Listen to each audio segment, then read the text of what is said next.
What's up, guys? Got some quality house Kentucky bourbon since we're playing Kentucky this week.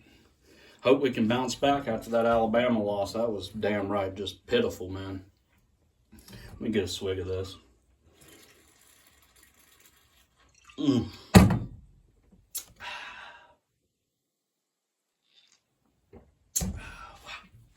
Boy, that's good. Had to get some whiskey. Breaking my drinking rules. Said I'd never drink like a fifth like I am now, but after that Alabama loss, and I was going to talk about that Alabama loss a little bit. It's bad, dude. The defense gave up 13 of 19 third downs, and they gave up very easy plays that Alabama was running. Like Alabama would run the running back screen. That's a play in the past, like in the back-to-back years, our defense would have blew that play up, either got a turnover or would have made them think second of running it again. They wouldn't have ran another 10 times, put it that way. Then how they ran that pass to the linemen, and then just a bunch of other plays. It's Alabama brought it to us. They brought it to our defense.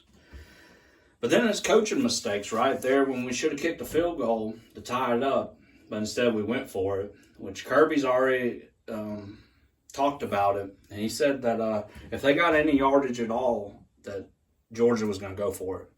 We did. We got a yard or two, so we went for it. The thing about it, too, is I went back and watched it. If all of our offensive linemen, all the right guard and the tight end, the right guard, and the right tackle, and the pulling guard, all they had to do was get their blocks. And Cash Jones was either going to get a first down or get a touchdown. So I could see, rewatching it, I could see the hole opening up. But that defensive lineman, he just blew right through our offensive line and fucking, put one hand on him and knocked Cash off his center of gravity. Boom, he went down. Just ain't that, though. Nate Frazier fumbling, wide receivers dropping passes, Oscar Delt dropping, fumbling. The offense played, in my opinion, played just as bad as the defense. The whole team played bad. Like, it was an all-around just terrible performance. Yeah, I mean, hats off to Alabama, right? They keep on getting it done against us. You got to give credit where credit's due. I know something a Tennessee fan would never do. Something Tennessee or Florida fans would never do. But yeah, I got to say, hats off to Alabama. That was good. It's a good game. Regardless if we lost or not, it was a great game. It's an instant classic again. I hope this game against Kentucky can be a good game. The way our defense is playing, though, it's wide open. Y'all know that, right? Any team can beat us. They just have to replicate what Tennessee and Alabama done, basically, and they'll put up 20 or 30 points. It'll be up to our offense to answer. And then when we'll play Kentucky this week, then we'll play Auburn at Jordan-Hare, their stadium, at Auburn Stadium. And then we'll play Ole Miss in Athens. And I'm telling you, that Ole Miss game with Lane Kiffin, if I remember right, Ole Miss beat us last year. So, that's going to be, I'd say these next three games is going to decide Georgia's season, because if we lose any three of them, we're pretty much out of the playoff, out of the SEC championship race too, because with the way Vanderbilt's playing, it looks like, or Vanderbilt and Missouri are undefeated, so the way they're playing, they'll probably jump us, which they already have jumped us in the SEC East rankings. So now we need them to lose, because we don't play Vanderbilt, we don't play Missouri. So now we need them to at least lose one game. It's not looking good for Georgia.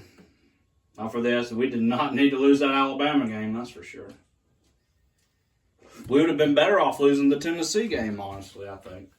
But yeah, that's just the way football is. It's the way it goes sometimes.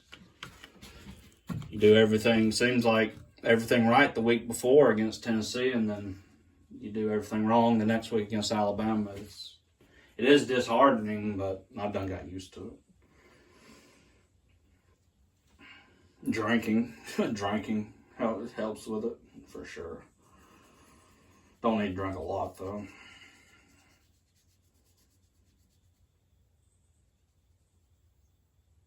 The fans, though, they're the ones that got really fucked over, which a lot of them are just rich yuppie fans anyway, but a lot of them aren't. You know, a lot of them are, they might have bought that ticket over the summer and was looking forward to it. They got fucked. I mean, it was beautiful. It would have been a game to be at for sure, because when they played the national anthem, they turned the stadium lights off, and it was going right at that time in September or whatever. It goes right into twilight. So right there at 7:30, 7:40, 8 o'clock, it was going into twilight, and it was beautiful. And the Redcoat Band, they outstanding. You know, they compete in competitions. They compete in band competitions. So anytime you get to hear them play and they'll actually show them, it is like, whoa.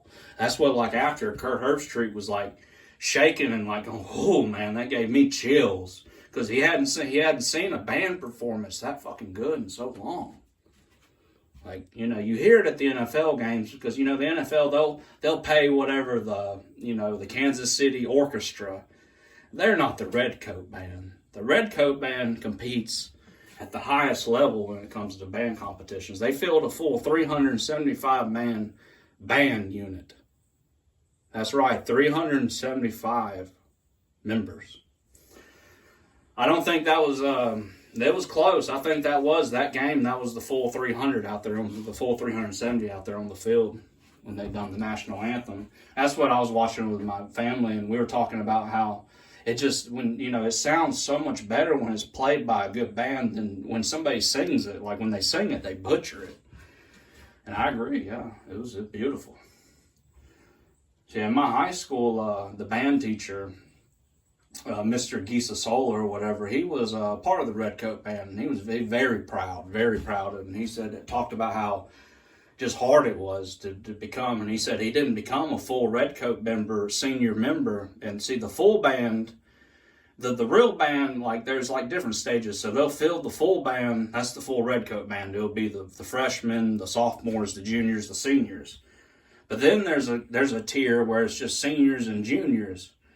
And he said he didn't make that until his senior year. So he wasn't good enough his junior year to make the top echelon. He had to wait until his senior year or whatever. But that's just how big it is. And you look at other schools like Alabama, Auburn, Florida, they do not compete in these band competitions. These band competitions where the Redcoat, where they field all these people and they play, you know, Beethoven and Mozart and Bach and all these, you know, classical arts and stuff, all this, you know, classical art music. The other SEC schools don't do it. Georgia's the only one. And that goes all the way back to before football was even a thing, you know. The band has always been really big at Georgia.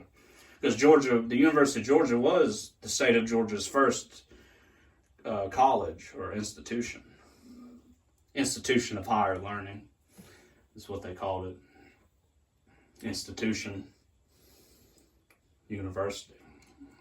Badass, man. Like, it's badass. That's what I'm saying, that before the game, and that's what makes that loss so much harder. It's like, man, we were showing the country, like, nobody does it better than us. Like, fucking A, dude. Like, you can't get that twilight unless you're in Athens, Georgia, on September 28th or 29th in the fall. Can't get it up in Tennessee. Can't get it down in Florida. It's beautiful. So it sucks we lost, but that's football. The team has moved on, but I don't think a lot of fans have moved on. I've moved on, and I'm going to move on after this video. I'm already ready for Kentucky. It's going to be a 12 o'clock noon game.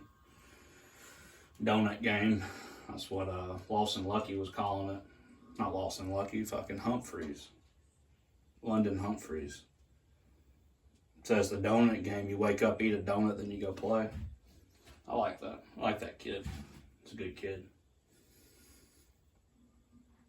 Only if Gunner would have targeted him a little more against Alabama, we might have won the game. He won the game against Tennessee, didn't he? That's what makes it even more rough. It's like it gets more and more worse as you think about it, is the fact that we barely beat Tennessee. So this season was gearing up to be a gritty, barely get out of there with a win type season. And that could have been Kirby and Bobo's physiological thinking too, was, you know, we're going to score right here. We're going to take the lead Instead of tying it, we're going to take the lead and we're going to put it on Alabama to answer back. Well, it backfired. So